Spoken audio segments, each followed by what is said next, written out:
officers were hurt caught up in the violent chain of events.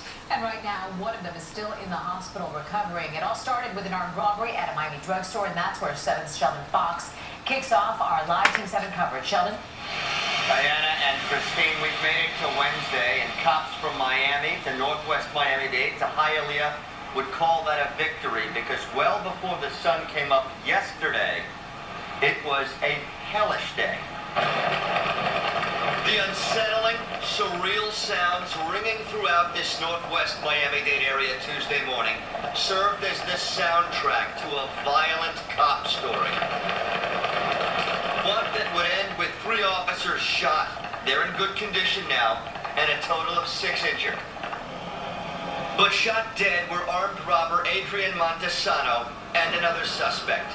Montesano is said to have kick-started the hellish day when he took this woman hostage while armed at the Little Havana Walgreens at 2700 West Flagler Street.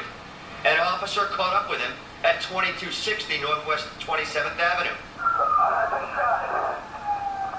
It's where Miami-Dade PD's Saul Rodriguez would take a bullet in the stomach, courtesy of Montesano, who then raced off in Rodriguez's cruiser. Anytime an officer is assaulted by anybody, that person is dangerous. Police radios and sirens blared across the county as the hunt for a cop shooter was on.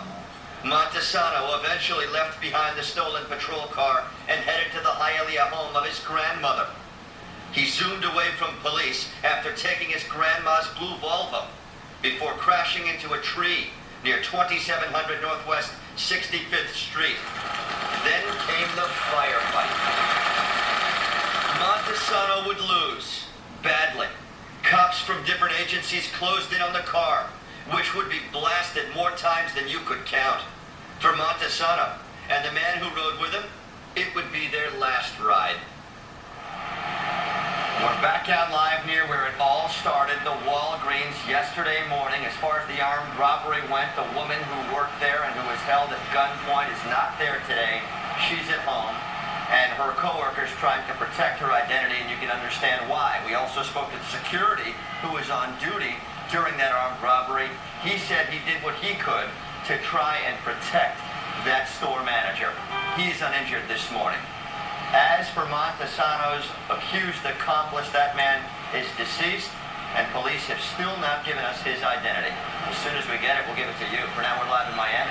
Sheldon Fox, today in Florida.